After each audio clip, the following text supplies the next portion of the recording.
Olá, pessoal, sejam todos muito bem-vindos a mais uma catequese. Meu nome é André, sou catequista e formador e estou aqui para falar hoje sobre um tema muito interessante, para responder várias perguntas sobre esse tema que muitas vezes me fazem aí nas minhas redes sociais, mas principalmente para que nós não caiamos neste erro que eu vou falar hoje. O tema da nossa catequese de hoje será: por que muitos abandonam a fé ou muitos acabam abandonando a Igreja Católica? Muitas pessoas me perguntam nas minhas redes sociais, principalmente pelo Instagram, né? Eu preciso convidar tal pessoa, a minha nora, o meu irmão que está afastado da igreja, né? O que eu faço? E muitas vezes a pessoa começa por um lado que nem sempre é o ideal, porque para nós nos sustentarmos dentro da religião católica, nós precisamos saber o que esta religião católica quer fazer por nós. Ou seja, o que Jesus Cristo quer fazer por nós. E não simplesmente seguir uma religião por modismo, seguir uma religião porque, eu preciso seguir algo, né? Então vamos seguir a católica, né? E aí a pessoa muitas vezes ela convida esta outra pessoa que está afastada, muitas vezes para ir à missa.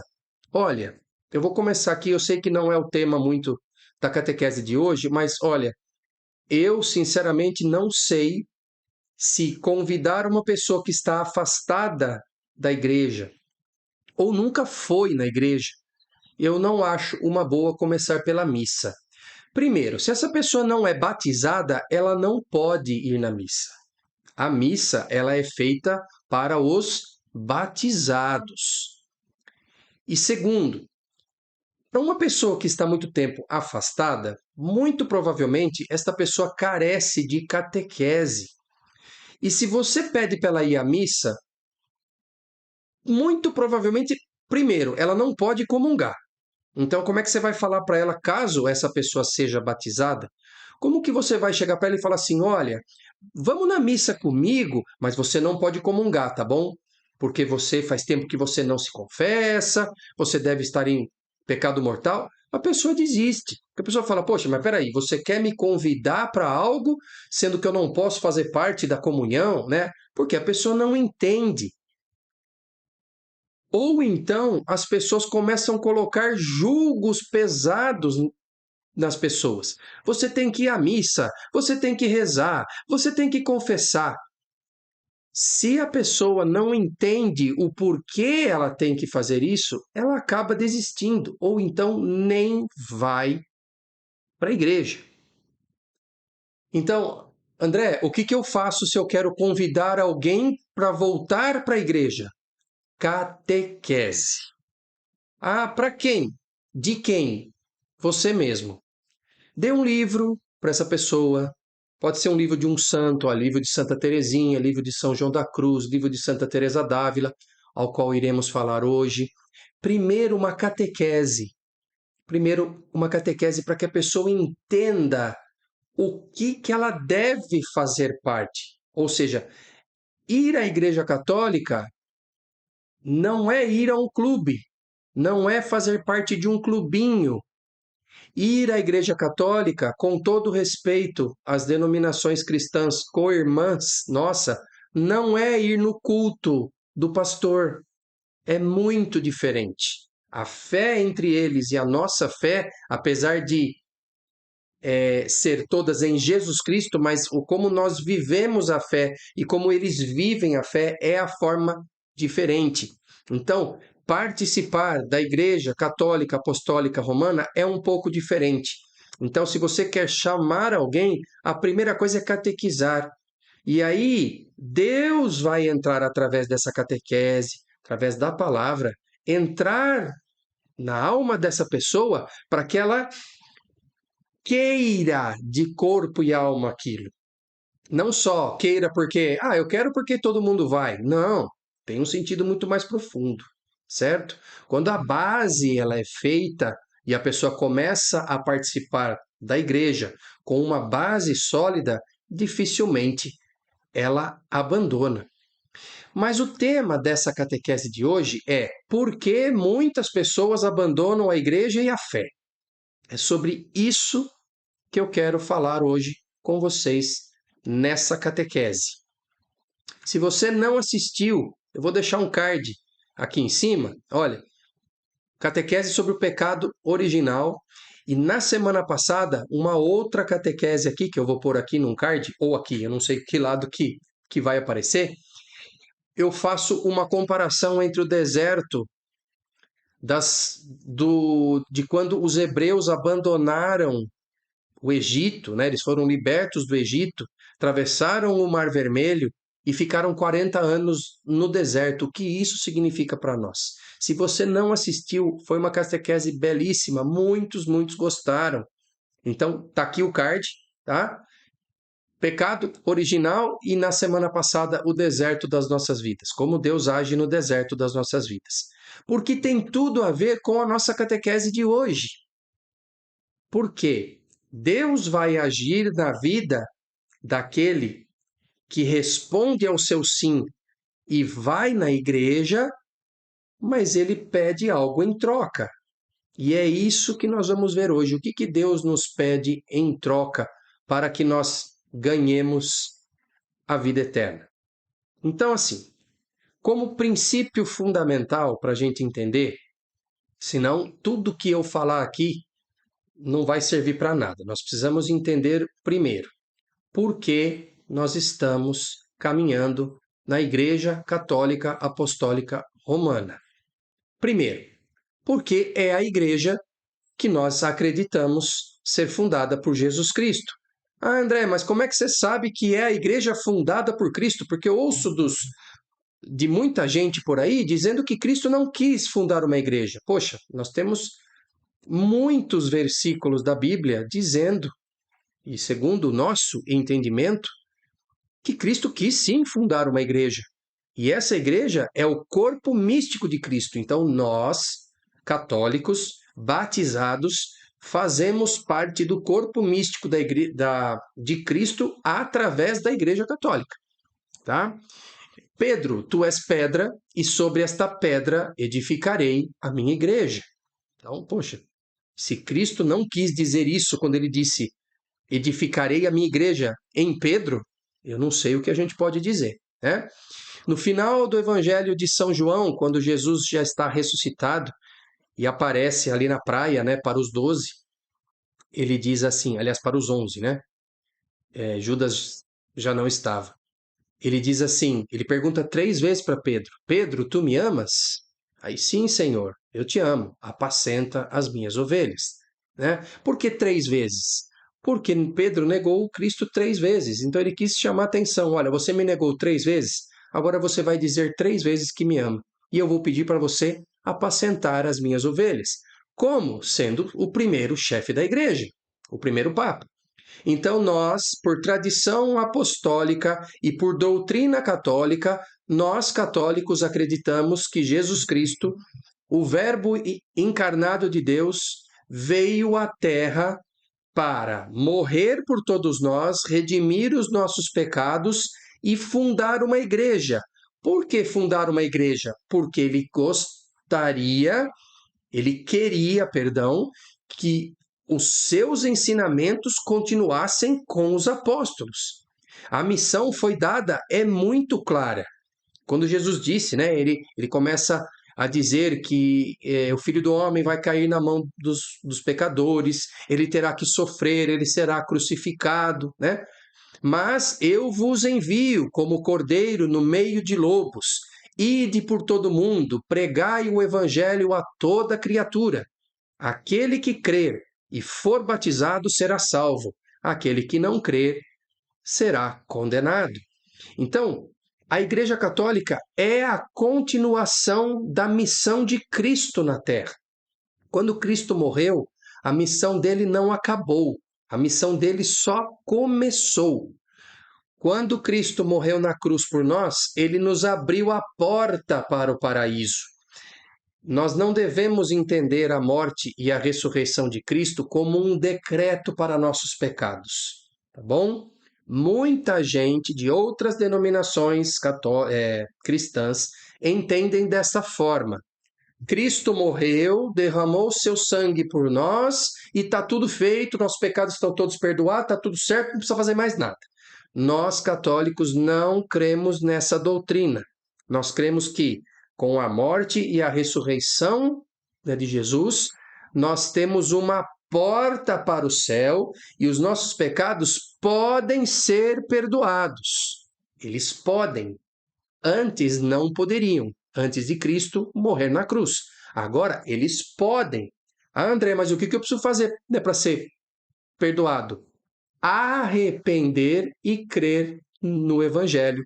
E, óbvio, crer em Jesus. Né?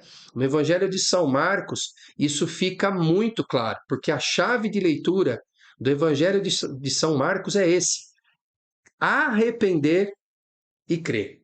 As palavras que o sacerdote nos diz na quarta-feira de cinzas, antes de colocar as cinzas na nossa cabeça: arrependei-vos e crede no Evangelho.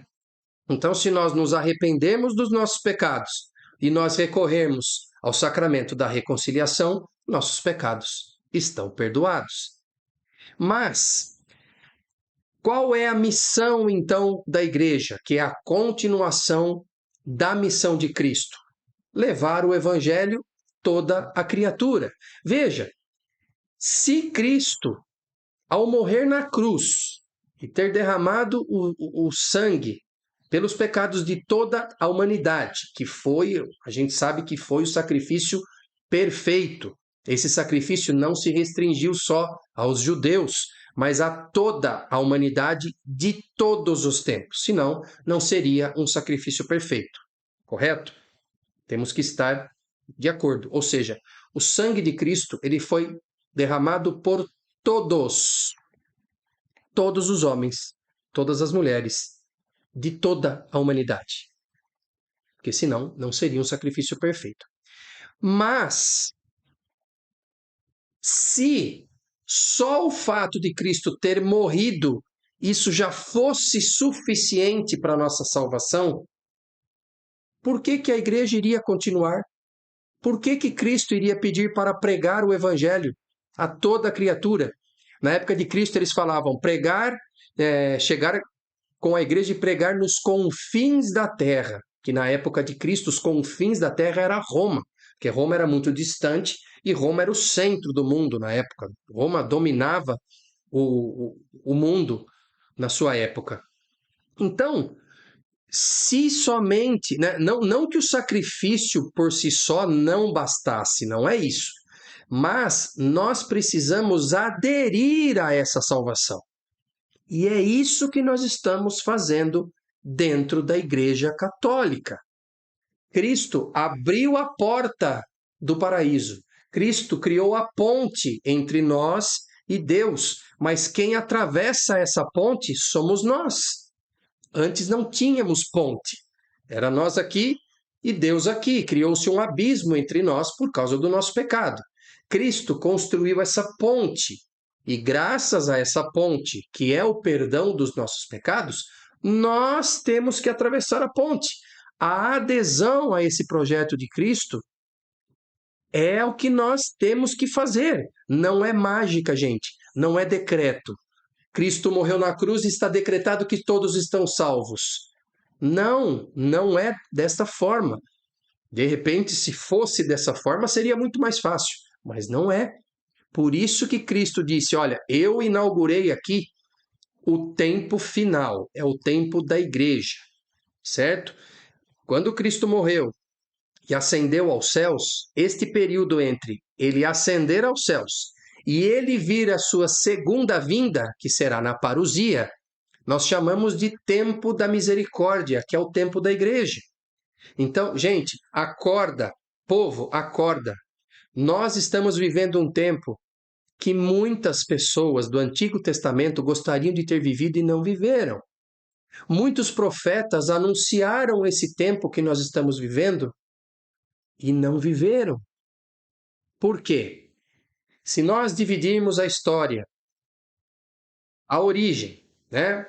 A origem do homem, onde houve a queda, até Jesus Cristo, que foram 3 episódios, da origem até Jesus e de Jesus até a parousia, tá bom? Que é a segunda vinda.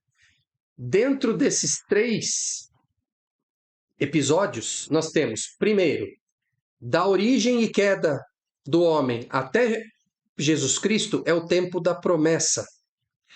Da ascensão de Jesus até a segunda vinda, é o tempo da misericórdia. É o tempo do cumprimento da promessa. Então, nós estamos vivendo o tempo da misericórdia, que irá terminar, que coincide com o tempo da igreja.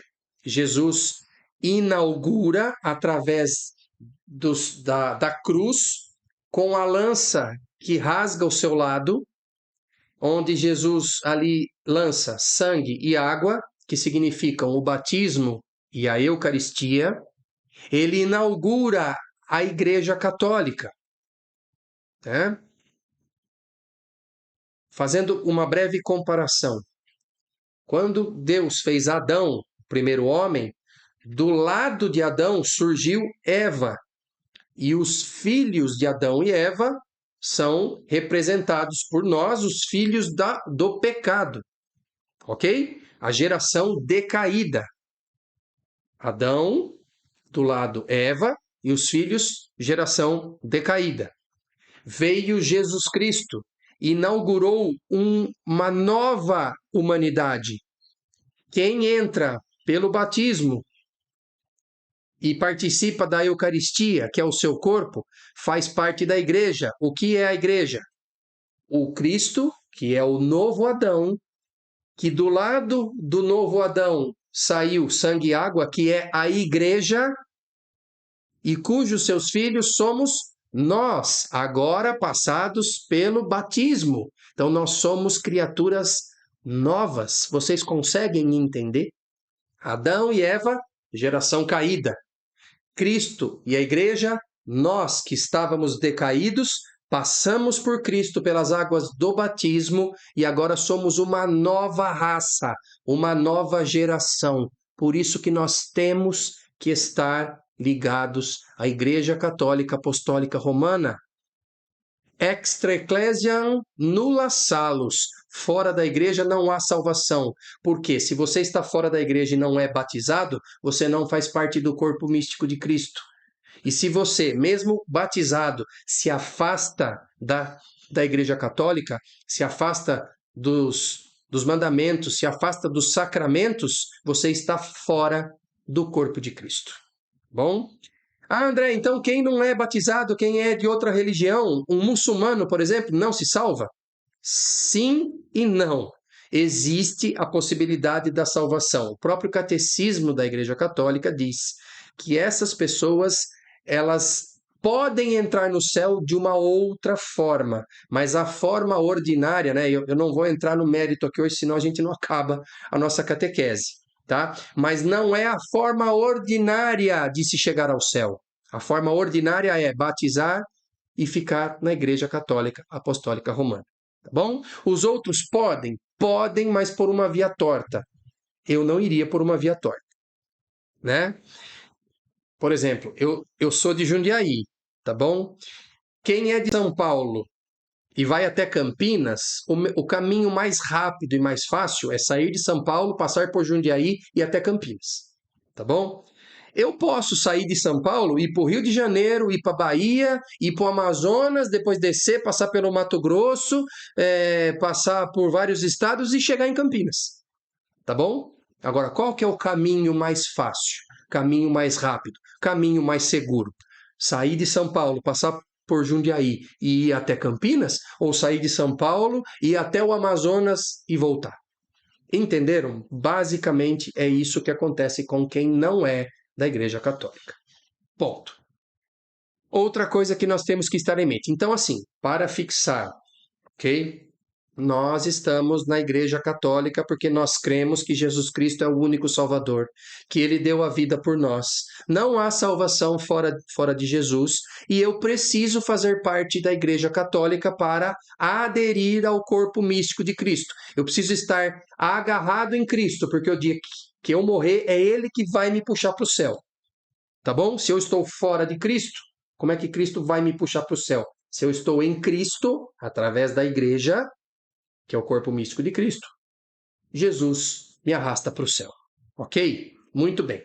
Então, já fechamos aqui por que nós temos que fazer parte da igreja. Mas, o que nós temos que fazer dentro da igreja para, através dos méritos de Cristo, alcançarmos a salvação? E isso é a causa, aí sim, voltamos para o tema inicial da catequese. Aí sim é o problema de muitos, infelizmente são muitos, ou desistem da Igreja Católica e abandonam completamente a fé, ou então vão para outras igrejas. Normalmente, por ser cristão, a pessoa acaba indo para uma outra denominação católica, cristã, evangélicos, enfim, tá? E por que normalmente isso acontece? Claro que a principal causa é falta de catequese, isso sem dúvida, tá bom, gente? Porque uma pessoa que entende o que ela está fazendo dentro da igreja, ela já dá o primeiro passo para ela saber o que ela tem que fazer. Primeiro eu entendo o que eu estou fazendo parte, e depois eu entendo o que eu devo fazer.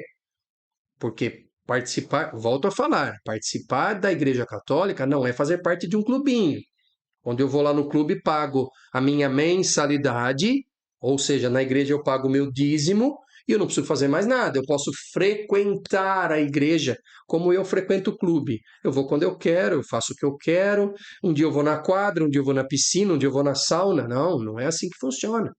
Não é assim que funciona. Por quê? Gente, isso tem que ficar muito claro, senão não vai valer nada a nossa aula de hoje.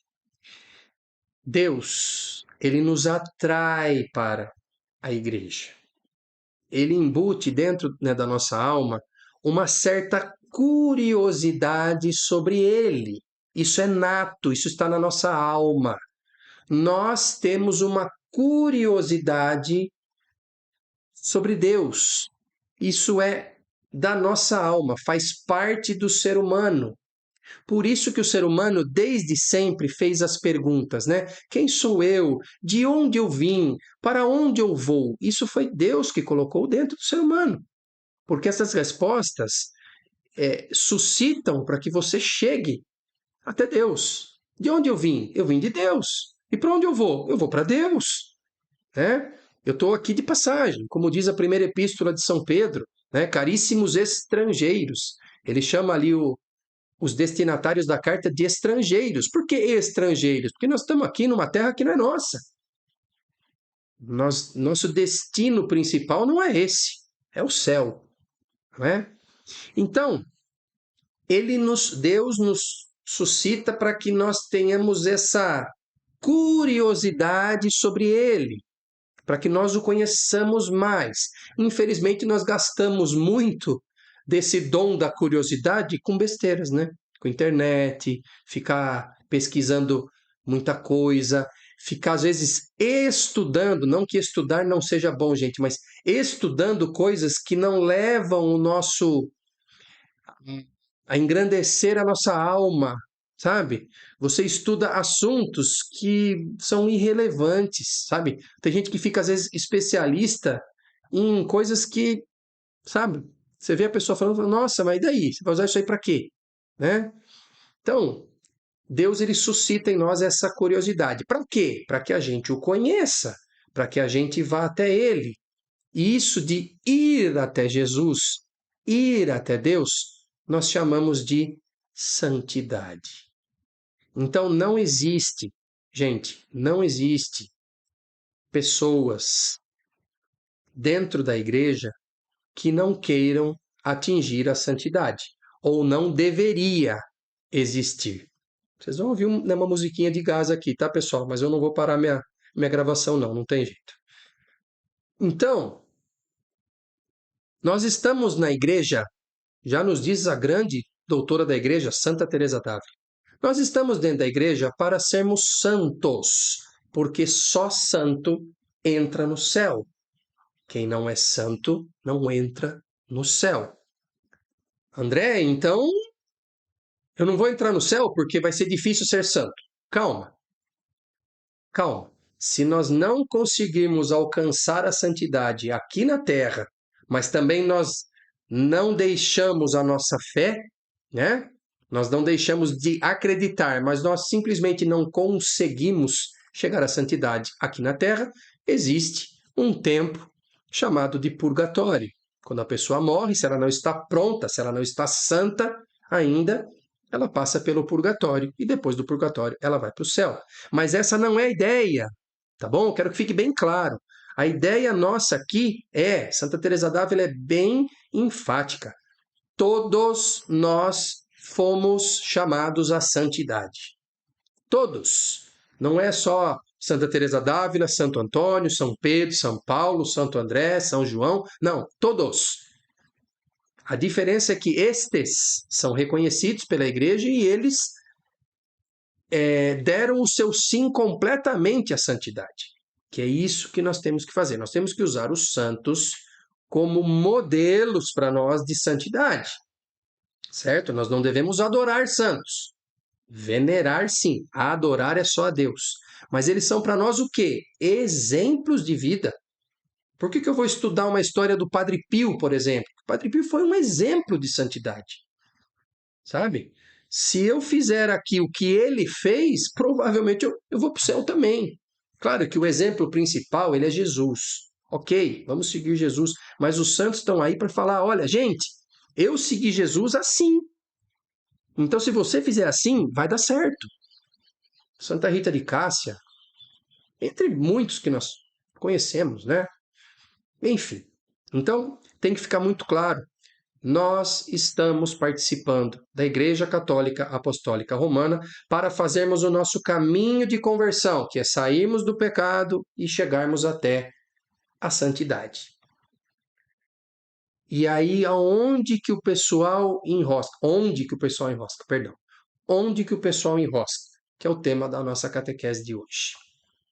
Para isso, eu vou explicar segundo a nossa querida doutora Santa Teresa d'Ávila, como ela explica no livro, para quem já é aluno do curso de oração meditativa sabe muito bem o que eu vou falar, porque o curso ele tem uma aula só falando sobre castelo, interiores ou moradas de Santa Teresa d'Ávila, porque é importantíssimo para a nossa vida de oração e de conversão.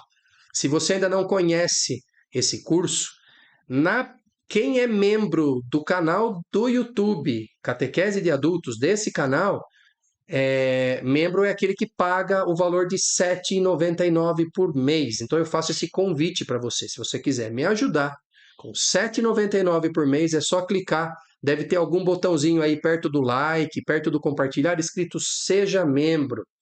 Seja membro. Você contribui comigo com R$ 7,99 e tem lá no YouTube, já faz parte da playlist dos membros, o curso inteiro de oração meditativa, são 12 aulas. Para quem não é membro, teria que acessar pela plataforma do Hotmart e comprar o curso, que hoje custa R$ 89. Tá bom?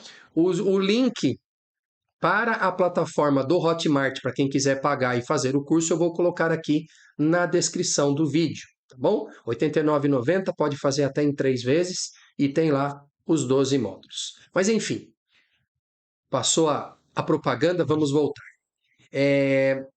Santa Teresa d'Ávila, ela foi uma santa aqui na Terra e ela recebeu uma visão de Deus e Deus pediu para que ela escrevesse um livro que é o livro do itinerário da alma. O que acontece com a alma desde quando ela está lá no estado de pecado mortal, mesmo sendo batizada, né?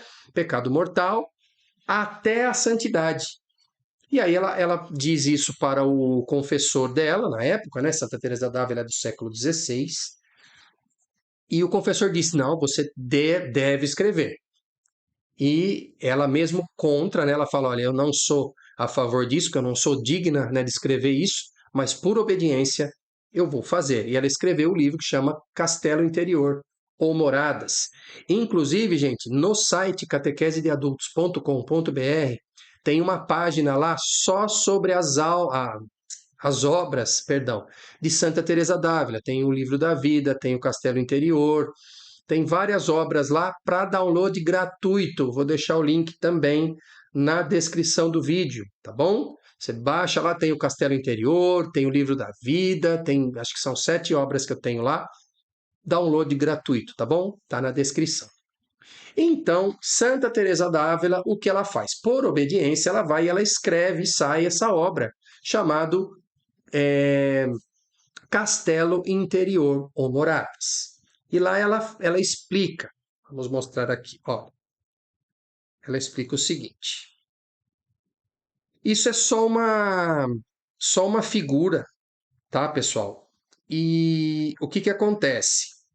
É óbvio que não é isso que acontece dentro da alma, mas foi a forma que Deus revelou a Santa Teresa d'Ávila para que ela colocasse no livro e para que a gente entendesse o que acontece com a alma no seu itinerário de conversão, tá bom? Então, se vocês derem uma olhada aí nessa figura, o que vocês estão vendo? A parte de fora do castelo, né? Isso é um castelo. A parte de fora tem as águas, certo? E esse castelo, ele é uma espiral. Na verdade, essa imagem não ilustra muito bem o que Santa Teresa d'Ávila diz, tá? Porque ela não diz que é uma espiral. Ela diz que são círculos concêntricos. Então você imagina que o centro do castelo é um círculo, aí tem um outro círculo um pouco em volta, um pouco em volta, um pouco em volta. Mas quem fez essa figura fez em forma de caracol aí, tá bom? Mas a ideia é a mesma, tá? O que a gente pode ver aí? Que existe a parte externa lá do castelo, e aí a pessoa que entra lá no castelo, tá vendo que no canto superior direito tem uma porta ali, certo? Santa Teresa d'Ávila, ela diz que a essa porta é a porta de entrada no castelo para a primeira morada. Estão vendo que tem uma torre mais alta, certo? Essa torre mais alta perto da porta é a primeira morada. Se a gente for seguir nesse caracol, nós vamos ver que tem a segunda morada, a terceira morada, a quarta morada, depois a quinta morada, a sexta morada e a sétima, que é o centro do castelo. Tá bom? Então, qual que é a ideia que ela explica? A porta do castelo é quando uma pessoa resolve, toma a firme decisão de não pecar mais. Por quê? Fora do castelo significa as almas que estão em pecado mortal. Então, se você que está vendo esse filme, esse vídeo agora, essa catequese, faz tempo que você não confessa, e provavelmente você cometeu algum pecado mortal, você está fora do castelo. E as almas fora do castelo, se morrerem nesse estado, têm uma grande chance de ir para o inferno. Por isso que tem todas essas águas, está vendo que tem as nuvens negras ali em cima, né? Então as almas que estão fora do castelo são as almas que estão condenadas. Aí a pessoa se arrepende, toma a firme decisão de não pecar mais. Veja, firme decisão não significa que não vai pecar mais. Significa que ela vai lutar com todas as forças para não pecar mais. Tá bom? Existe uma grande diferença. Porque senão a pessoa desiste já logo de cara. Fala, não, eu não vou conseguir ficar sem pecar. Calma. Você tem que tomar a firme decisão de não pecar.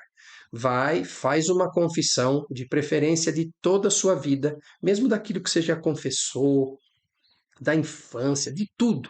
Confessa tudo. E através desta porta você entra na primeira morada. A alma entra na primeira morada. Mas qual é essa porta? Oração meditativa. Então, gente, não é à toa que a primeira coisa que eu fiz quando eu me lancei nas redes sociais e que eu comecei a ter um pouco de seguidores aí, fazer as catequeses, eu fiz esse curso de oração meditativa, porque sem a oração não se chega à santidade, principalmente a oração meditativa, tá?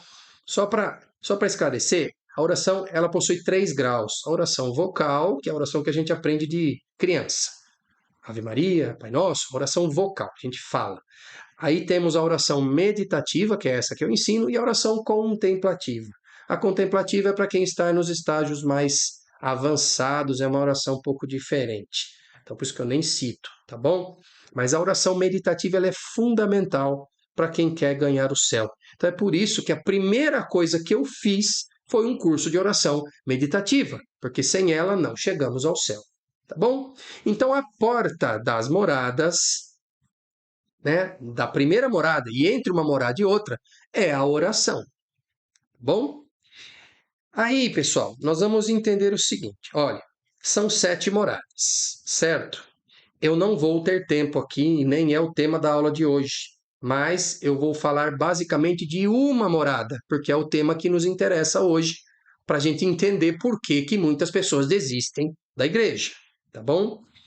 Eu quero dividir para vocês essas 7 moradas, tá? Porque é esse lá o itinerário. Primeira morada, segunda, terceira, a pessoa vai se aproximando do centro do castelo. E o centro do castelo é onde fica Deus. Então, a 7ª morada é a união completa com Deus, é a santidade, que já pode ser conseguida aqui na Terra. Santa Teresa d'Ávila conseguiu, São João da Cruz conseguiu, Santa Teresinha do Menino Jesus conseguiu, São Pedro conseguiu, São Paulo conseguiu. Por que nós não podemos conseguir? Se a santidade é para todos, certo? Então, tenham como base isso. Primeira morada ainda está longe, 7ª morada já é a santidade, ok? E eu quero dividir para vocês em 2 fases, e eu vou começar de trás para frente. A primeira fase, que é chamada de fase ascética, são as 3 primeiras moradas. Primeira morada, segunda morada e terceira morada. A outra fase é chamada de fase mística, que é a 4ª, 5ª, 6ª e 7ª moradas. Tá bom? A fase mística eu só vou falar o que é, não vou explicar, porque para nós hoje não interessa. Tá bom? Se você quiser se aprofundar nisso, baixe o livro no site Catequese de Adultos e leia. Tá bom? Mas, o que acontece? Eu vou começar de trás para frente. A 7ª morada é a união com Deus.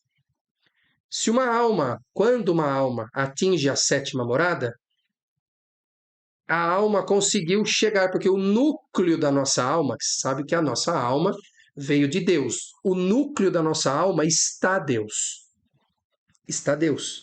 Uma alma que consegue chegar à santidade, ela rompeu todas essas barreiras e chegou na 7ª morada. Então, a alma, ela está completamente unida a Deus e ela já passa a viver o céu aqui na terra, tá bom? Ela está unida.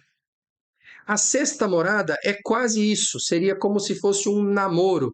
Se a 7ª morada a gente pode chamar de núpcias, né, entre a alma e a Santíssima Trindade, a 6ª morada seria um namoro. A alma, ela se encontra com Deus e se afasta de Deus. Se encontra com Deus e se afasta de Deus, tá bom? A 5ª e a 4ª morada é praticamente isso, mas com menos encontro. Ela ainda está um pouquinho longe, ela ainda, na 5ª e na 4ª morada, ainda ela pode acontecer algo que ela volte para trás em outras moradas, ela pode cair ainda lá no pecado, tá? Mas por que nós chamamos de fase mística?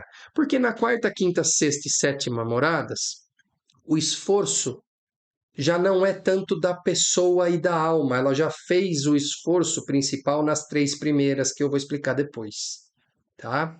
Ali já é mais Deus que conduz. Por isso que existe uma grande diferença entre a 3ª e a 4ª morada, que é isso que eu vou falar hoje, tá? Na 4ª, 5ª, 6ª e 7ª moradas, a alma já está mais, assim, como é que eu posso dizer? Em ponto morto. Deus já está agindo mais. A alma age menos, Deus age mais. Ok? Até ela chegar na 7ª morada. Nas 3 primeiras moradas, é o inverso, que nós chamamos de fase ascética. O que é ascético? Né? É porque demanda um esforço, demanda muita luta da nossa parte.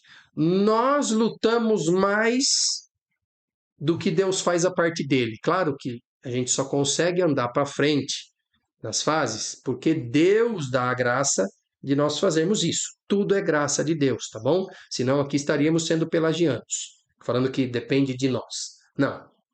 Só que a nossa luta, ela é muito grande nas 3 primeiras moradas. Na quarta, quinta, sexta e sétimo, a alma já luta menos e Deus já conduz mais. Há uma inversão, por isso que é a fase mística. Quando a gente fala mística, é porque Deus age mais do que nós. Nas 3 primeiras, nós trabalhamos mais do que Deus. Por quê? Porque depende mais de nós. Deus ajuda, mas depende mais de nós. Tá bom? Então, só para a gente entender, a pessoa está lá em estado de pecado mortal, está longe da igreja, não reza, faz tempo que não se confessa. Aí ela começa a frequentar a igreja, ela percebe que ela não pode mais pecar.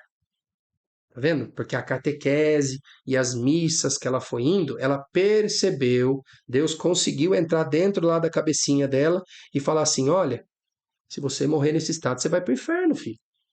Você vai jogar fora o que Cristo fez por você. Você não vai fazer valer aquele sacrifício de Cristo. Aí ela toma a consciência, vai lá, se confessa, começa a rezar, aí ela não passa a ter só uma oração vocal, ela passa a ter uma oração meditativa, onde ali ela tem um encontro com Deus, ela tem um ato exercido de fé, outro ato exercido de fé, sua fé vai crescendo, pum, ela está na primeira morada. Opa, ali ela já está salva. Uma alma na primeira morada, quando ela saiu desse estágio de morte do pecado, começou a rezar e entrou na primeira morada, ela já está salva, mas ela não está santa. Então, se ela morrer nesse estado de primeira morada, ela irá para o purgatório, acabar o seu itinerário de conversão lá no purgatório e depois ela vai para o céu. Tá bom? Se alguém morrer em qualquer das moradas sem ser a última, já está salvo, mas não santo. Santo só 7ª morada. Ok? Muito bem. Aí a pessoa vai para a primeira morada.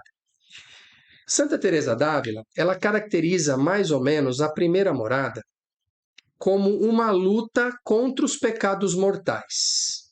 Tá bom? O cara do gás, ele gostou da rua aqui, né? Ele vai, ele volta, mas tudo bem. A primeira morada, gente, se você pegar o livro, ela explica o que é uma alma em pecado mortal, como fica uma alma em pecado mortal. Às vezes até a pessoa acha que ama a Deus, mas a alma não ama.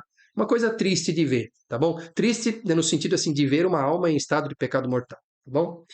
E a principal luta da alma na primeira morada é largar os pecados mortais.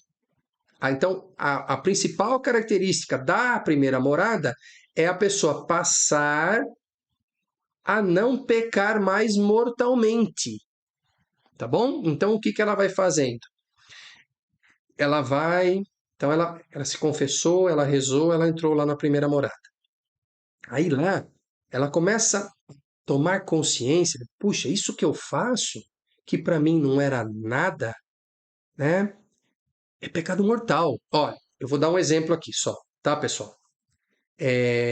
Tem gente que acha que trair a esposa ou trair o marido, como é a ideia que muitas vezes a TV passa pra gente, ah, minha esposa é chata mesmo. Ah, meu marido é um chato, ele só quer saber de trabalhar, ele só quer saber de jogar bola, só quer saber de tomar cerveja. Então, ele não dá atenção para mim, ele me dá o direito de eu trair ele. Tem gente, pessoal, infelizmente, que acha isso. Até porque a própria TV passa muita coisa nesse sentido, através de novelas, através de filmes. Passa essa ideia. E muitas vezes, para nós, é uma desculpa para o nosso pecado. É uma desculpa, né? Eu estou dando só o exemplo, mas, por exemplo, eu posso pegar um outro exemplo, né, de pecado mortal. É levantar falso testemunho.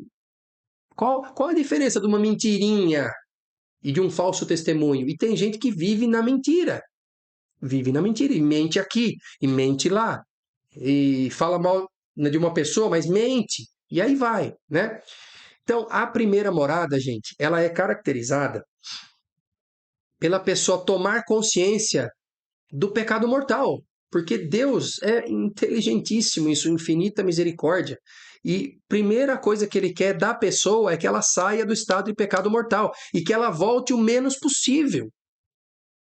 Que ela volte o menos possível. Então, assim, nós, né, estamos na nossa caminhada que a gente se confessa, né? Por exemplo, cada 15 dias ou né, uma vez por mês eu me confesso, né? É, mas quando a gente peca algo, né, mortal ali, a gente tem que sair correndo, porque se a gente morrer naquele estado, tchau e benção. Tchau e benção, é inferno, certo? É? Ah, mas Deus é tão misericordioso que ele não manda ninguém para o inferno. Tá bom, não acredite nisso, tá bom? Porque ele é misericordioso, mas ele é justo. Tá bom? E quando você peca, você vira as costas para Deus. Então é você que está falando não para Deus.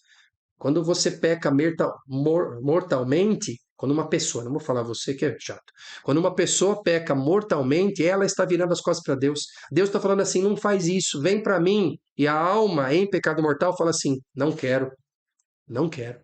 É muito sério isso, entendeu? Então a primeira morada ela é particularmente é, essa parte de afastamento do pecado mortal.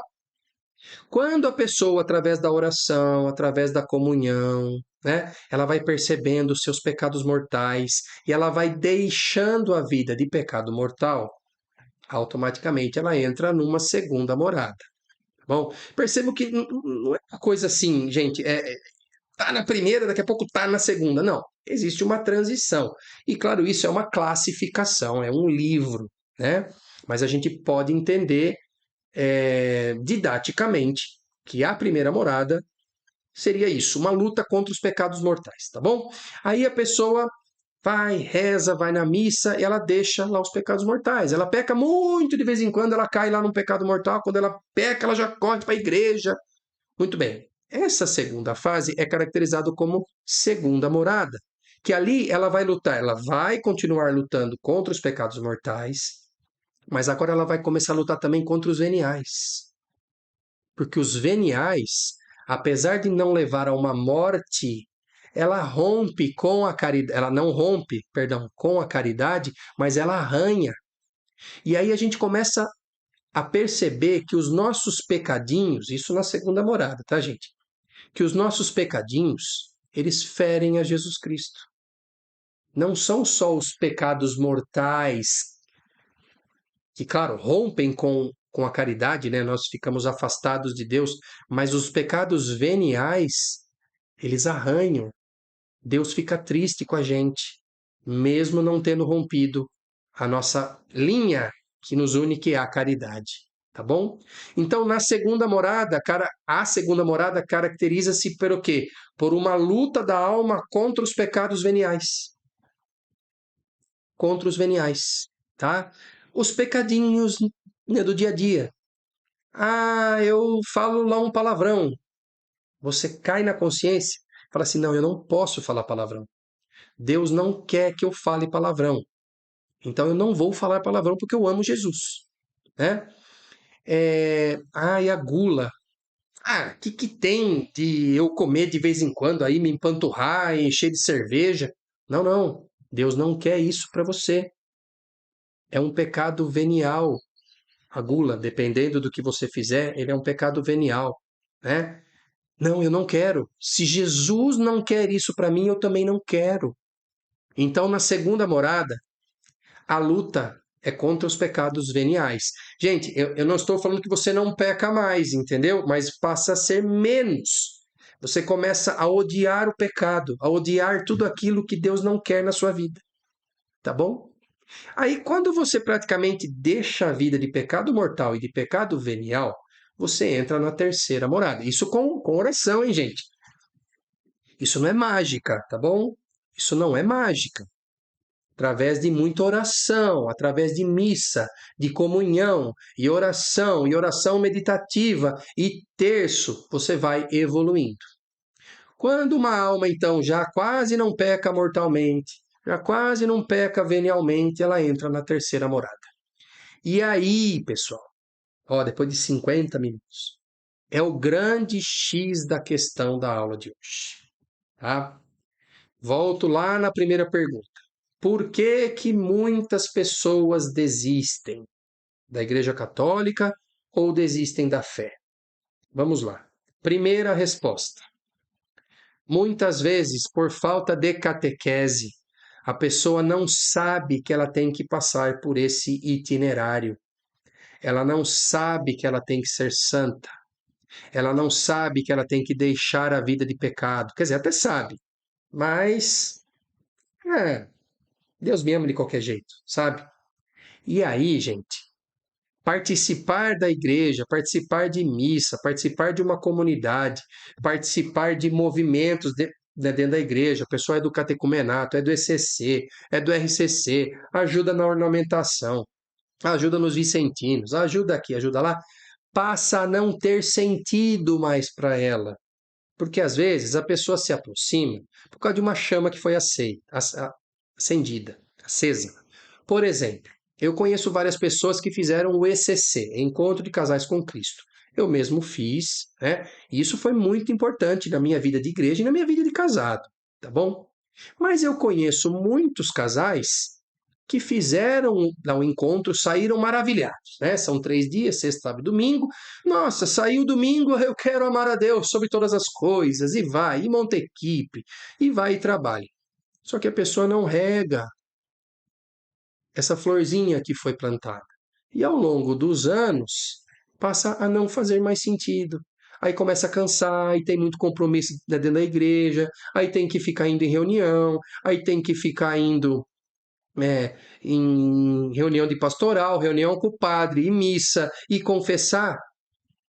Se a pessoa não enxerga nisso, que lá na frente ela será santa, ela desiste. Entenderam, gente? Essa é uma das causas.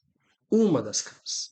Que a pessoa está lá, né? Gente, eu tô na quarta equipe minha, né, de casais. Quando eu fiz o encontro, eu montei uma, ficou 6, 7 anos, depois eu fui para a segunda terminou, eu fui para a terceira, e da terceira eu fui coordenador de círculo, peguei uma quarta equipe. A terceira acabou e a quarta nós estamos em 3. Éramos em 6 casais. Estamos em 3. Então, eu percebo ao longo desses 20 anos que eu estou dentro da igreja, praticamente, faz 20 anos que que eu e minha esposa fizemos o ECC, a gente percebe. As pessoas não regam essa plantinha de quando nós fomos chamados até a igreja. E se não, como é que a gente rega isso? Com oração, com estudo da palavra. Porque se nós não fizermos atos exercidos de fé, quem quer aprender ato exercido de fé, faça o curso de oração meditativa. É o ato exercido de fé que vai fazer com que a gente não desista. Porque é Deus falando com a gente. E aí, veja, nós temos que nutrir, para não sairmos da igreja, as 3 virtudes teologais: fé, esperança e caridade, através da oração.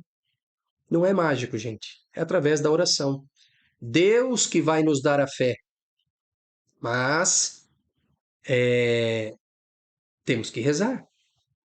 Deus aumentando a nossa fé, nós vamos aumentando a esperança. Nós vamos tirando a esperança de nós mesmos, que neste mundo nós achamos que nós somos a nossa esperança. Nós temos que trabalhar. Nós temos que fazer isso. Nós. Então nós tiramos um pouco a esperança de nós e colocamos em Deus. E quando você aumenta a fé, aumenta a esperança, você cresce com a caridade. Ou seja, esse amor que fez com que a sua fé crescesse, a sua esperança crescesse, agora ela transborda para o próximo em forma de caridade. Nós passamos a fazer as boas obras através da caridade. Então, são as 3 virtudes teologais, que crescendo vai nos levar à santidade. Como? Através da oração. Então, gente, a primeira resposta para a pergunta, por que as pessoas desistem? Porque elas não sabem o que elas estão fazendo dentro da igreja. Uma parte é isso. As pessoas não sabem que elas estão frequentando, perdão, apago o que eu falei. Elas estão participando de uma igreja católica apostólica romana porque elas foram batizadas, elas fazem parte do corpo místico de Cristo, sem o qual nós não chegamos à salvação. E dentro da igreja nós fazemos o itinerário das 7 moradas de Santa Teresa d'Ávila. Nós saímos do pecado e vamos chegar à santidade. Se não tem esse porquê, a pessoa desiste. Gente, eu conheço muita gente, muita gente. Ou então a pessoa não desiste, mas ela fica num estado que eu chamo de católico Maria Mole. Para quem é meu catequizando lá na paróquia sabe o que quer dizer isso. O católico Maria Mole é aquele que assim, ele vai na missa uma vez por semana, ele reza quando ele tem vontade, quando ele tem tempo, né? E ele acha que por ele ir na missa uma vez por semana, no domingo, e ainda de cara chata, né, de cara brava, porque ele podia estar no churrasco, ele está perdendo hora do futebol, está tendo jogo de futebol na TV, né? Ele acha que ele está fazendo um favorzaço para Deus. Entendeu, gente? Nossa, eu estou fazendo um favorzaço, porque o domingão, baita de um sol, podia estar no clube, tô aqui na missa. Esse é o católico Maria Mole. Tá? Ele acaba muitas vezes não deixando de ir na igreja porque se não pesa a consciência, sabe? Poxa, se eu não for, né? O que Deus vai pensar de mim, né? Preciso ir pelo menos uma vez por mês.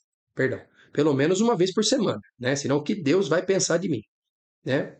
Então ele vai, certo? E ele vira o católico Maria Mole. Aí você convida o cara para o encontro que vai ter, precisa de gente, né, para trabalhar, o cara não vai. Aí você convida ele para fazer parte, ó, precisa alguém aí para ajudar, né, limpar a igreja, não vai. Ou vai ter festa, né? Precisa de alguém para trabalhar no salão, trabalhar no pastel. Ah, não, eu não tenho tempo. Esse é o católico, Maria Mole, certo? Porque católico que é católico vive em comunidade. Se você lê o livro dos Atos dos Apóstolos, que é uma continuação do Evangelho de Lucas, lá você vê que as primeiras comunidades viviam em comum, comunidade. Vivia todo mundo junto. Então hoje, claro, nós não vamos viver todo mundo junto, morar todo mundo na mesma casa, no mesmo bairro. É muito difícil isso. Mas você pode viver em comunidade dentro da sua paróquia, certo? Quem progride nessa primeira morada? Então, isso que eu estou falando agora são as pessoas que desistem, às vezes não entram nem na primeira morada, tá bom? Elas nem tomaram consciência do que é pecado, do que não é, e elas desistem. E o pior, muitas delas desistem e acabam indo para a igreja evangélica, tá? Por quê? A igreja evangélica, gente, eles não têm tantos compromissos como nós temos, compromissos de fé, que eu estou falando, tá? Então, nós temos que rezar. Então, para quem quer progredir na fé, existe um itinerário, né, de oração. Não é rezar a qualquer hora, quando dá, quando não dá. Não, né? E olha, nós temos que ir à missa. Quando é dia santo, tem que ir na missa também. Aí vai ter tal coisa, tem que estar lá. Vai ter uma apresentação, vai ter que estar lá, né? A igreja evangélica, gente, dependendo de qual você for, né? Ah, tá tudo salvo, tá tudo certo, nós viemos aqui só para louvar a Deus, entendeu? Só para agradecer, né? Não estou dizendo que não é bom agradecer, mas não é só isso. Não é só isso, tá? Então essas são as pessoas que eu disse que podem desistir ali até fora do castelo, ou na primeira morada, ou na segunda morada. Agora eu vou falar um risco que nós, que somos perseverantes, podemos correr. São aqueles que chegam na terceira morada. Veja, só tomar uma aguinha aqui, senão vai secar a garganta.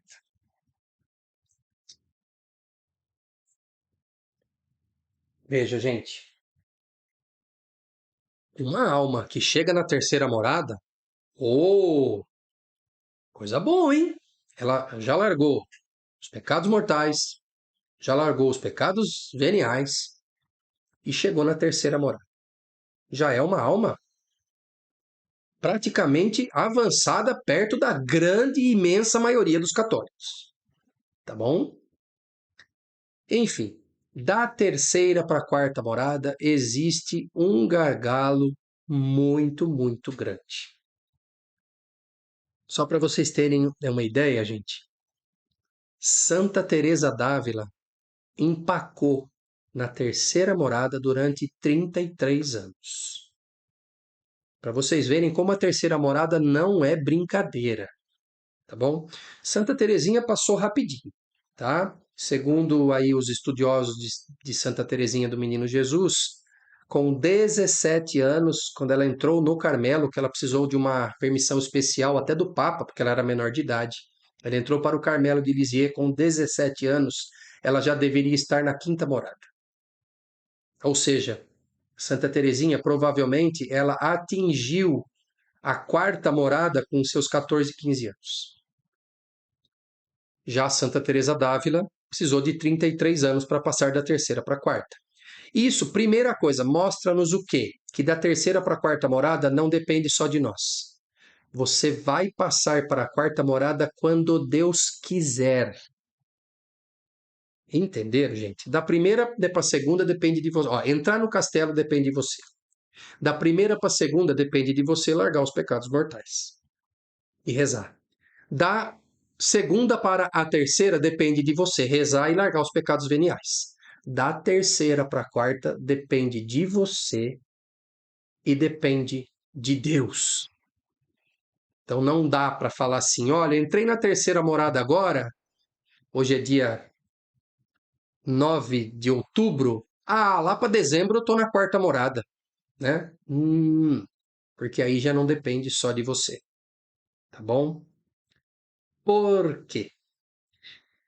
Gente, a terceira morada, o que pode caracterizar a terceira morada para a gente resumir bem, claro, tá? Só passa da terceira morada para a quarta morada, prestem atenção, quando a pessoa tiver a total consciência de que o outro vale mais do que ela. Aí é um caso sério. Aí é um caso sério. Vou repetir. Ela só passa da terceira para a quarta morada quando ela tomar a plena consciência e agir nesse sentido de que o outro vale mais do que ela. Por isso que da terceira para a quarta morada existe um filtro. Porque assim, tem pessoas que têm uma certa dificuldade para deixar o pecado mortal. Outras não. Nossa, isso aqui eu não posso fazer de jeito nenhum. Ela toma consciência e não faz mais. Pecados veniais, enroscar aqui, vai enroscar lá, mas uma hora você apruma e vai. Agora, tomar a consciência e viver, sabendo que você tem que viver pelo outro e não por você, que o outro vale mais do que você e que a vontade do outro tem que prevalecer sobre a sua vontade, aí, meu querido amigo, aí a porca aperta. Então, eu estou falando isso para que a gente não caia e não desista caso algum de nós tenhamos a graça de chegar na terceira morada. Porque, segundo o padre Paulo Ricardo, a grande maioria das almas dos religiosos, gente, eu estou falando aqui de freira, eu estou falando de padre, são pessoas que vivem exclusivamente para rezar. Eles não têm família, né? Não têm marido, não têm filho. Elas rezam, né? As religiosas rezam, né, o dia inteiro. E a maioria dessas pessoas morre na terceira morada. Se você morrer e eu também morrer na terceira morada, glória a Deus. Glória a Deus, entendeu? Porque é sinal que nós estamos salvos, vamos para o purgatório, terminar a nossa quarta, quinta, sexta, sétima morada, e depois nós vamos para o céu. Mas não é isso que Deus quer para nós. Deus quer para nós a sétima. E qual é o segredo, então, da terceira morada? Né? Porque se eu chegar para você e falar assim, para você sair da terceira, você vai ter que amar o próximo. Você vai ter que fazer a vontade do próximo. Aí você vira para mim e fala assim: ok, André, e como que eu faço isso? O grande segredo é como fazer isso. Claro, primeiramente, muita oração, certo? E a hora que você acabar de rezar, ainda você vai ter que rezar muito mais, certo? Então, o primeiro segredo é a oração, porque nós só vamos conseguir fazer a vontade do próximo e não a nossa quando o amor de Deus for muito grande dentro da gente. Porque por nosso amor, nós não vamos conseguir. Que isso fique bem claro, certo? Como é que nós vamos amar o próximo a fazer uma coisa que eu não quero? O amor de Deus tem que estar muito presente, tá bom? Santa Teresinha do Menino Jesus, a vida dela foi um exemplo para a passagem da terceira para a quarta morada. Ela nos ensina como passar da terceira para a quarta morada. Por isso que existe dentro da vida de Santa Teresinha do Menino Jesus uma passagem que se chama A Pequena Via. E por isso que Teresinha era chamada de Teresinha, que o nome dela era Teresa. Por que Teresa era chamada de Teresinha? Teresinha, ela era pequena em altura. Ela era uma santa baixa em estatura. Só que o nome Teresinha quer dizer para nós que ela diminuiu. Por isso Teresinha. Tem até uma outra. Quando escreve em francês Teresinha, eu não lembro agora qual é a palavra em francês, mas a tradução para o português não existe. É como se para nós fosse a pequeníssima Teresinha. Tá bom? Existe uma palavra em francês que é usado, tá? A vida de Santa Teresinha, ela nos ensina através da pequena via. Qual é a pequena via? É a gente sumir, é a gente abaixar, é a gente diminuir para poder passar pela porta estreita da terceira para a quarta morada, tá? Diminuir o que, André? Diminuir a soberba, diminuir o orgulho, diminuir tudo em nós. E que infelizmente o mundo prega o contrário. Que o mundo prega o quê? Você tem que ser esperto, senão vão te passar a perna, né? Cadê o seu orgulho? Ele está te fazendo isso, ele está te fazendo mal. Cadê o seu orgulho? E nós só vamos passar da terceira para a quarta morada quando a gente não tiver mais orgulho, quando a gente não tiver mais soberbo. E qual é o convite que Deus faz para nós na terceira morada para que a gente atinja a quarta? É viver os conselhos evangélicos. Quais são os conselhos evangélicos? Pobreza, castidade e obediência. Estes são os 3 conselhos evangélicos que Deus nos apresenta quando nós chegarmos na terceira morada. Aí Deus fala assim para nós: quer ir para a quarta morada? Você só vai, primeiro, quando eu quiser. E segundo, quando você viver pobreza, castidade e a obediência. Vamos lá, um resumo, tá, pessoal? O que é viver a pobreza? É ser pobre? É dar todo o dinheiro para os pobres e viver na rua? Não, claro que não. Eu não seria hipócrita aqui para falar que a gente não precisa de dinheiro. Até Jesus, na época dele, tinha Judas que tomava conta da bolsa comum, que ali tinha dinheiro que ele ganhava para ele poder comer. Então, viver a pobreza é não dar valor excessivo para o dinheiro. É você trabalhar, mas não morrer de trabalhar. É você ter uma casa que possa ser simples. Eu não preciso ter uma casa de 15 cômodos, se nesta casa moram eu, minha esposa e meu filho. Concorda? Que eu posso ter uma casa menor e aí eu terei dinheiro sobrando para ajudar os meus irmãos. Entenderam, gente? Percebam que assim, as, Os conselhos evangélicos, eles são um convite, não é um mandamento. Se eu não viver assim, eu vou para o inferno. Não. Você pode viver sem aderir à pobreza, à castidade e à obediência?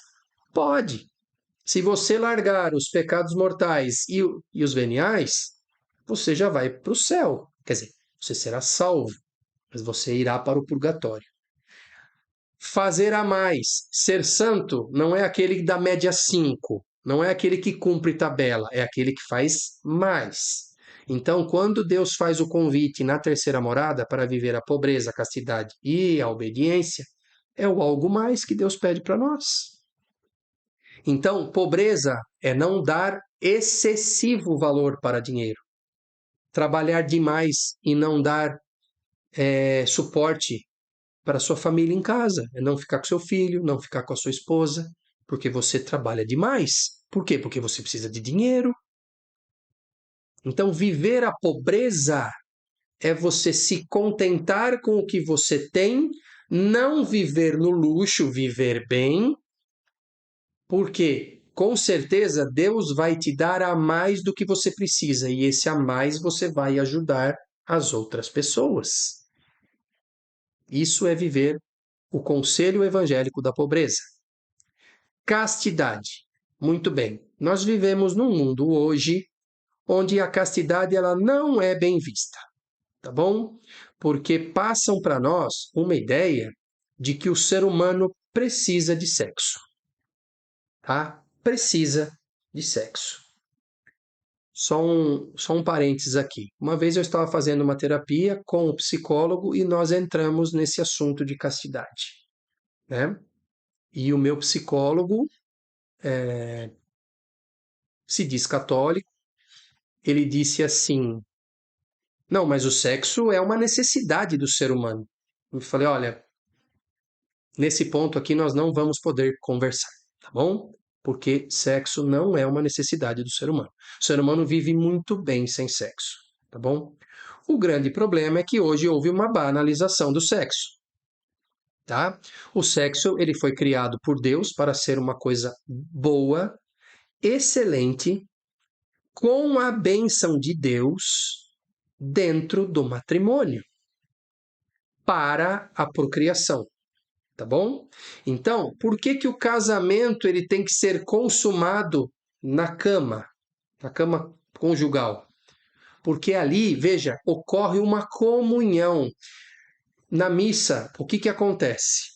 Deus ele entrega o corpo dele. Isto é o meu corpo que é entregue por vós. E nós fazemos a comunhão com ele através dessa entrega do corpo, tá bom? No matrimônio, o que que acontece? Ali ocorre o sacramento do matrimônio. Depois o casal vai para o leito conjugal e ali a esposa entrega o seu corpo ao seu marido e o seu marido entrega o seu corpo à sua esposa. Isto é o meu corpo que é entregue por vós. Entenderam a união aí? Onde está Deus aí? É a comunhão do casal. A esposa entrega o seu corpo para o marido entrega para a esposa. E ali é consumado o matrimônio. Por quê? Porque precisa haver a entrega. Se Cristo não tivesse entregue o seu corpo para a morte e não tivesse feito o sacrifício, nós não teríamos sido salvos. Se o marido não entregar o seu corpo para sua mulher e vice-versa, ali não há comunhão, não há sacramento. Por isso que ele tem que ser consumado. E esse ato, ele é abençoado por Deus, desde que feito segundo o que Deus quer, e não banalizado. O sexo que Deus quer é o sexo bonito entre o marido e a esposa no seu leito conjugal. O que sair disso, pessoal, é sei lá o quê. Não é sexo. Não é a bênção de Deus. Tá bom? E da união, como a esposa cede o seu corpo para o marido cede para a esposa, pois os dois são uma só carne. Desta comunhão nascem os filhos. Entenderam? Por que que existe? O sexo ele existe primeiro para a comunhão entre os cônjuges. E dali nascem os filhos. Bom, chegou numa certa idade, a mulher entrou na menopausa, né? Ou então não querem ter mais filhos, né? Estão de acordo. Temos, sei lá, 2, 3, 4 filhos, não queremos mais. Acabou o sexo, gente. Acabou o sexo. Pode fazer? É pecado se fizer? Claro que não. Claro que não. Mas o casal deve estar aberto à vida. Então, é claro, se uma mulher já entrou na menopausa e ela tem relação com o marido, é claro que pode. E eles estão abertos à vida. Ela só não vai ficar grávida porque ela já está numa fase onde ela não engravida mais. Mas ela pode, mas não é o intuito principal. Não teria mais por que fazer sexo se ela não vai mais ter filho. Mas pode, André? Pode. Pode, pelo amor de Deus, hein, gente? Eu não estou falando que marido e mulher, quando a mulher está na menopausa, não pode ter mais relação. Não é isso. Eu estou falando que a origem da coisa não faria mais sentido. Mas pode. E, inclusive, faz até bem para a relação entre o marido e a mulher. Entendeu? Mas, se porventura os dois, depois que a mulher entrou na menopausa, os dois em consenso, o marido e a mulher, falaram assim: olha, eu continuo te amando, mas eu acho que não tem mais por que nós termos relação sexual, porque nós não teremos mais filho. Ponto final.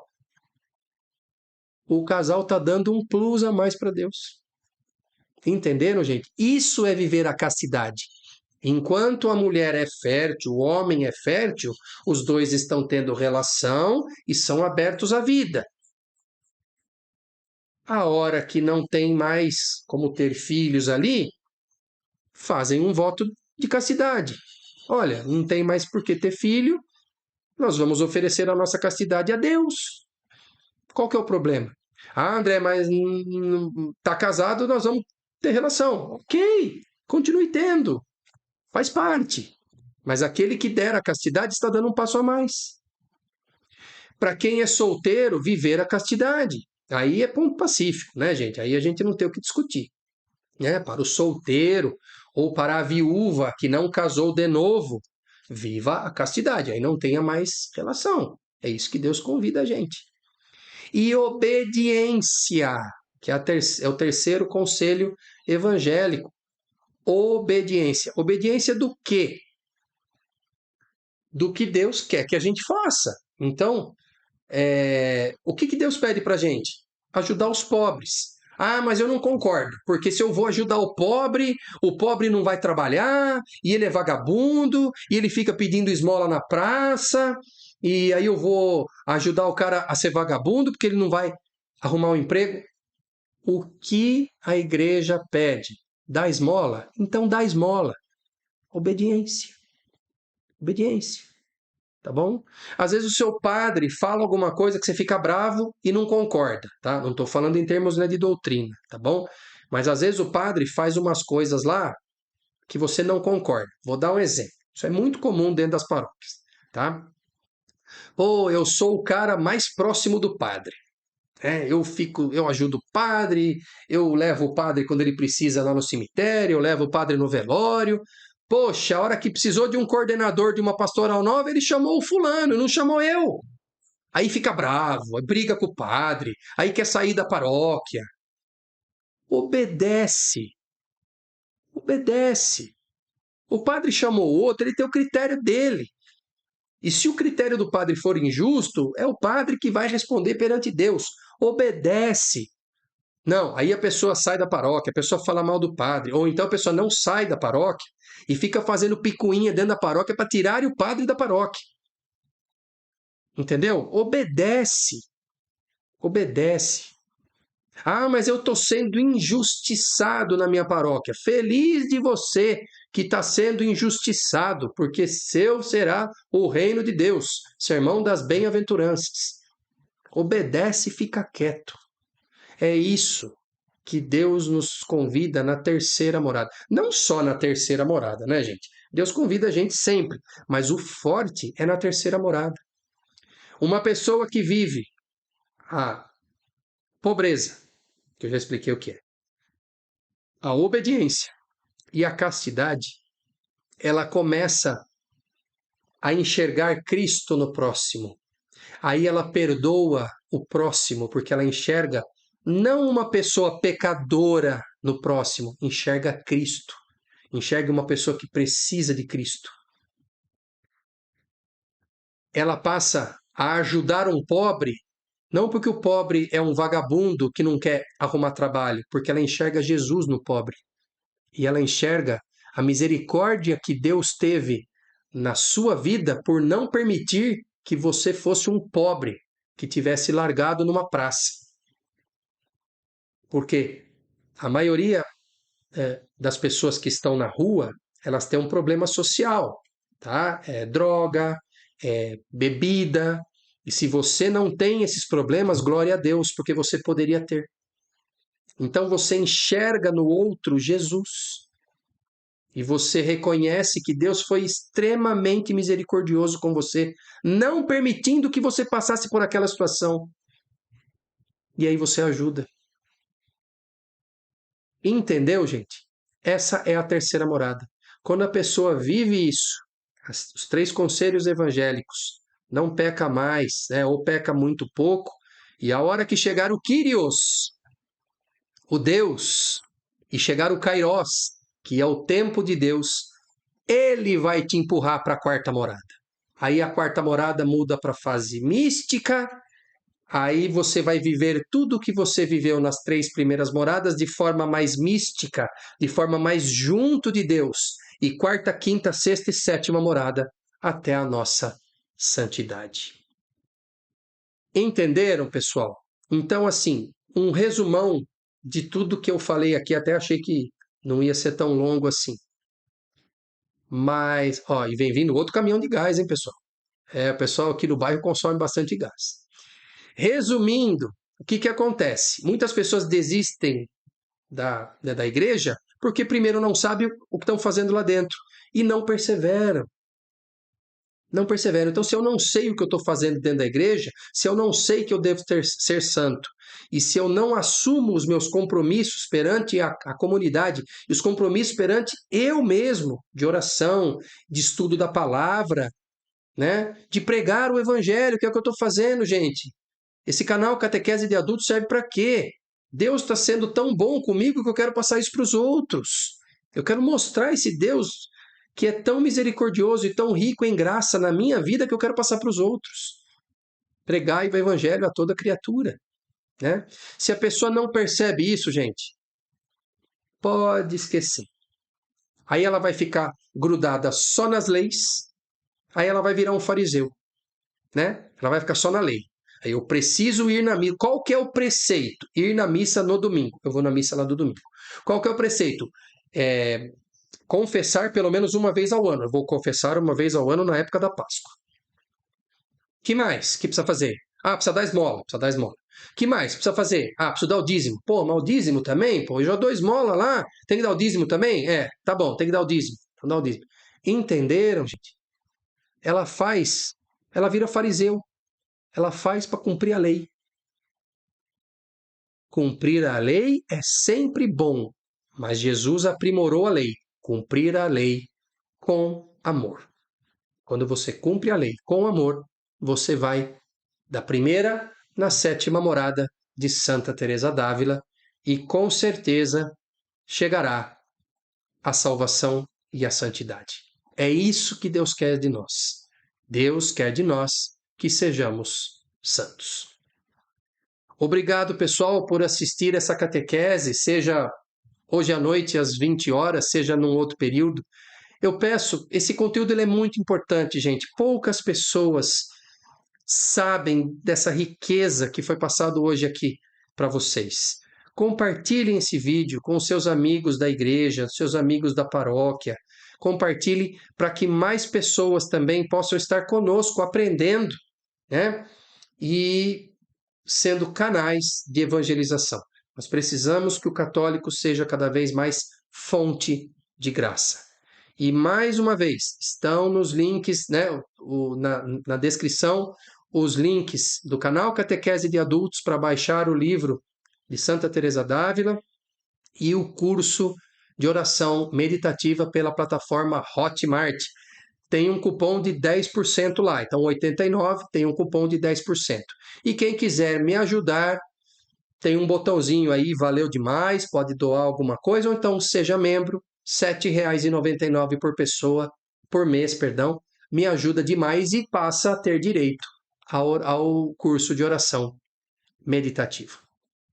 Muito obrigado, pessoal. Fiquem ligados. Para quem não é inscrito, se inscreva no canal, ative as notificações para ficar atento às catequeses e tudo que a gente posta aqui e posta no Instagram. Louvado seja nosso Senhor Jesus Cristo, para sempre seja louvado e salve Maria.